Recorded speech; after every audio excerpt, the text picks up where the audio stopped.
Hello दोस्तों, स्वागत है आपका स्टडी फंडा में। दोस्तों, आज हम बात करने जा रहे हैं UPSC CAPF assistant commandant exam के बारे में। फाइनली एग्ज़ाम का दिन आ गया है दोस्तों। आपका कल एग्ज़ाम है 23 जुलाई। ठीक है, ये दोस्तों इस वीडियो का पार्ट 1 है और नेक्स्ट वीडियो में हम पेपर 2 के बारे में बात करें, यानी आपका पार्ट 2 के बारे में। ओके, इतने दिनों से आप मेहनत कर रहे हैं दोस्तों इस एग्ज़ाम के लिए। फाइनली वो दिन आ गया है जब आप इस एग्ज़ाम को कल लिखेंगे। ठीक है, तो इस एग्ज़ाम को लिखने से पहले कुछ पॉइंट्स मैं आपके सामने मेंशन करना चाहूँगा जिससे आपका एग्ज़ाम अच्छा हो और होप सो आपके अच्छे मार्क्स आएँ और आप इस एग्ज़ाम को क्लियर कर सकें। ठीक है, तो what to do what not to do for this exam. Okay, सबसे पहले आपको क्या करना है, आप अपना एडमिट कार्ड डाउनलोड कर लीजिए। ठीक है, बहुत सारे बच्चे होते हैं अभी तक डाउनलोड भी नहीं किया होगा। ठीक है, कोई दिक्कत नहीं है, अभी डाउनलोड कर लीजिए और उसे प्रिंट करके अपने साथ प्रिंट आउट निकाल लीजिए। ठीक है, इंस्ट्रक्शन पढ़ लीजिए, क्या क्या इंस्ट्रक्शन दी गई हैं उसके ऊपर ध्यान से। ठीक है, 2 ब्लू बॉल पेन ले लीजिए, एक 0.5 mm का और 0.7 mm का।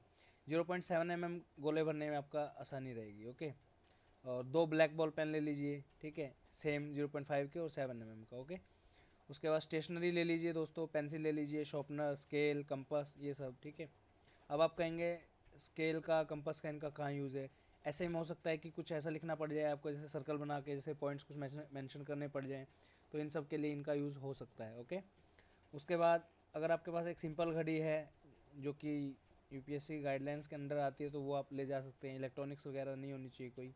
ओके, उसके बाद आइडेंटिटी प्रूफ कैरी करना मत भूलिए। बहुत सारे बच्चे होते हैं एग्ज़ाम सेंटर से वापस आ जाते हैं, आइडेंटिटी प्रूफ नहीं होता है, तो आप आइडेंटिटी प्रूफ अपना कैरी करके रखें हमेशा। ठीक है, आइडेंटिटी प्रूफ कोई भी हो सकता है, Aadhaar card, license, voter card, passport etcetera. ठीक है, पैन कार्ड को छोड़ दीजिए क्योंकि उसमें कई बार इशू होता है, पैन कार्ड को आइडेंटिटी प्रूफ नहीं माना जाता है। ठीक है, अपने पासपोर्ट साइज फ़ोटो की अपने साथ 4। ठीक है, ज़रूरत पड़ सकती है। उसके बाद आप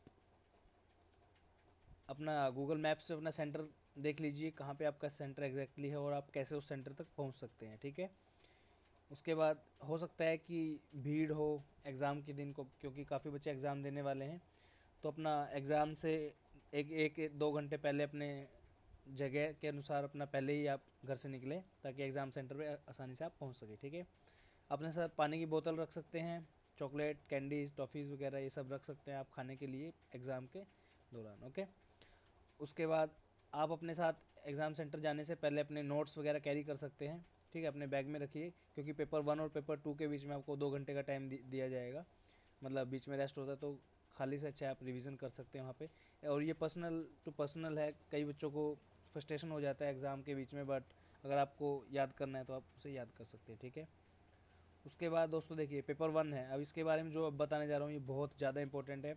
अगर आपको ये चीज़ समझ में आ गई तो सिलेक्शन के चांसेस आपके 30% बढ़ सकते हैं। ओके, पेपर 1 125 क्वेश्चन है दोस्तों, 2 मार्क्स का एक क्वेश्चन है, 250 मार्क्स टोटल। ठीक है, मेरा ये मानना है कि आप सिर्फ 70 से लेकर 75 क्वेश्चन अगर आपको आते हैं, एग्जैक्ट अगर आते हैं, तो एक भी क्वेश्चन को गलत आंसर मत लगाइए। ठीक है, उसके अलावा ठीक है, कई बार क्या होता है आपको 70 क्वेश्चन आते हैं। ठीक है, तो 70 into 2 equal to 140 marks, these are more than enough. अगर आपके 70 क्वेश्चन बिल्कुल सही हैं तो किसी भी क्वेश्चन पे अगर आपको डाउट है तो आगे उसके बाद मत लगाइए। ठीक है, क्योंकि ओवर अटैम्प्ट करेंगे।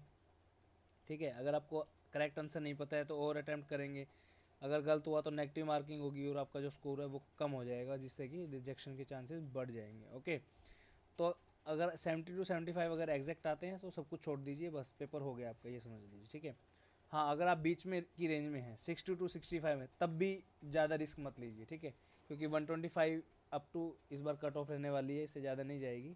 ठीक है, हाँ लेकिन 50 क्वेश्चन अगर आपको आते हैं उसके बाद आप सोच रहे हो कि अब क्या करूँ, तो आप रिस्क ले सकते हैं, क्योंकि देखिए 100 पे कट ऑफ क्लियर होने वाला आपका नहीं है, ये तो डेफिनेटली है। ठीक है, तो उसमें प्रोबेबिलिटी आपको थोड़ी ज़्यादा हो जाती है ना सिलेक्शन की, तो आप अगर 50 की रेंज वाले हैं अगर, तो उसे थोड़ा बढ़ा के अपना अच्छे से अटैम्प्ट करके सिलेक्शन कर सकते हैं। ठीक है, कट ऑफ जो रहेगी वो 125 के अराउंड रहेगी, इस बार कम ही रहेगी उससे। ठीक है, और 1-2 नंबर ऊपर नीचे हो सकती है लेकिन मोस्ट प्रोबेबली कम ही जाएगी। ठीक है, सबसे पहले जो खास ध्यान रखना है आपको, अपने आंसर बुकलेट में आप जब डिटेल्स भरते हैं उनको ध्यान से भरना होता है। ठीक है, क्योंकि कई बार क्या होता है बच्चे 6-6 महीने की तैयारी इस एग्ज़ाम के लिए किए हुए हैं और आपकी 2 मिनट की गलती आपके 6 महीने की मेहनत पे पानी फेर सकती है। ओके, किसी दूसरे के आंसर कॉपी मत कीजिए, क्योंकि सबका जो है क्वेश्चन पेपर अलग है, कोड अलग है, तो आप किसी और के क्वेश्चन को अगर आंसर को अगर कॉपी करते हैं तो उसमें आपका ही नुकसान है, ठीक है। और ये समझिए कि सब बराबर हैं, आपको भी उतना ही आता है जितना सामने वाले का आता है, और अच्छे से पेपर दीजिए, ओके। उसके बाद 2 घंटे काफ़ी टाइम होता है, ठीक है, क्योंकि जीएस के क्वेश्चन हैं मोस्टली, ठीक है ना। तो अगर क्वेश्चन आता है तो ठीक है, नहीं आता तो नहीं आएगा उसका आंसर, ओके। अपना टाइम वेस्ट ज़्यादा मत करना रीजनिंग पे और मैथ के क्वेश्चन पे, क्योंकि कई बार क्या होता है कुछ क्वेश्चन ऐसे आ जाते हैं हम एक ईगो पे ले जाते हैं उनको कि ये क्वेश्चन मैं सोल्व क्यों नहीं कर पा रहा हूँ, है ना। तो उस चीज़ को आपको ऐसे नहीं करना है। तो आपको जो क्वेश्चन में लगता है कि हाँ टाइम ज़्यादा लग रहा है, छोड़ दीजिए उन क्वेश्चन को, ओके। उसके बाद एलिमिनेशन मेथड यूज़ कीजिए ज़्यादा से ज़्यादा क्वेश्चन को सोल्व करने के लिए। एलिमिनेशन मेथड बेसिकली क्या होता है, जैसे हम सीधा क्वेश्चन पढ़ते हैं, भागते हैं आंसर की तरफ कि इसका आंसर क्या होगा, ठीक है। लेकिन एलिमिनेशन मेथड में क्या होता है कि हम उस क्वेश्चन की तरफ जाएंगे कि ये तो ऑप्शन बिल्कुल नहीं हो सकता है, इसके अलावा कोई भी हो सकता है, ठीक है।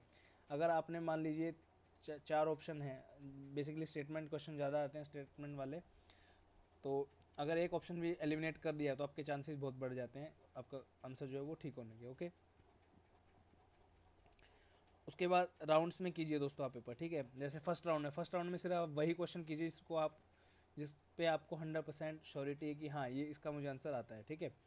उसके बाद जिन क्वेश्चन पे डाउट है उनको फर्स्ट राउंड में छोड़ दीजिए, ठीक है। सेकेंड राउंड में थोड़ा सा उन क्वेश्चन पे ध्यान देना जिसमें आपको थोड़ा 50-50% चांसेस है। और कई बार क्या होता है क्वेश्चन का लिंक, जैसे मान लीजिए एक क्वेश्चन में कुछ डिटेल दे रखी है, ठीक है, और उस पर आपको थोड़ा सा डाउट है, उसी क्वेश्चन से रिलेटेड आपको थोड़ी बहुत डिटेल इधर उधर से दूसरे क्वेश्चन से मिल जाती है। कई बार हिस्ट्री में बेसिकली ये काफ़ी बार होता है, ठीक है, ज्योग्राफी में भी हो सकता है, ठीक है। तो आप सेकेंड राउंड में उन क्वेश्चन को कीजिए जो जिन पे आपको डाउट था, ओके। तो हो सकता है आपको उसका आंसर शायद उन क्वेश्चंस में ही मिल जाए, ओके। जो दोस्तों आपका पेपर होगा उसकी आंसर की है वो AVKS अकेडमी, जो हमने पिछली वीडियो बनाई थी, उनके फेसबुक पेज और वेबसाइट पे इन दोनों में से कहीं पे भी हम डाल देंगे, ठीक है। और ये हमारे पार्टनर है दोस्तों AVKS अकेडमी, जो ऑफलाइन कोर्स हमारा है स्टडी फंडा का, वो इनके थ्रू आप कर सकते हैं, ऑफलाइन कोर्स ज्वाइन कर सकते हैं। और इनका दोस्तों ऑफलाइन कोर्स आपको अगर ज्वाइन करना है तो इनकी अकेडमी हैदराबाद में है, तो आप वहाँ पे जाके हैदराबाद सेंटर पे इनका कोर्स ज्वाइन कर सकते हैं, ठीक है। एग्ज़ाम के शाम तक देखते हैं दोस्तों, कुछ आंसर कीज अपलोड हम करेंगे और 1 या 2 दिन में तो सबके ही आ जाएंगे, हर सेट के डाल देंगे, ठीक है। तो उसकी कोई दिक्कत नहीं है, ठीक है दोस्तों। इस वीडियो में दोस्तों इतना ही, ये पार्ट 1 था, पार्ट 2 देखना ना भूलें क्योंकि पार्ट 2 ही मेन है पेपर 2 के बारे में, जहाँ पे डिस्कस किया गया है कि कैसे आपको अप्रोच करना है, ठीक है। Thank you so much for watching this video, good luck दोस्तों, ठीक है। स्टडी फंडा की तरफ से आपको हार्दिक शुभकामनाएं, आप इतने दिनों से इस एग्ज़ाम के लिए मेहनत कर रहे हैं। होप सो आपका पेपर अच्छा हो और आप अच्छा रैंक लेके आएँ, और हमें भी बहुत खुशी होगी अब अगर आपका सिलेक्शन होता है तो, okay. Thank you so much.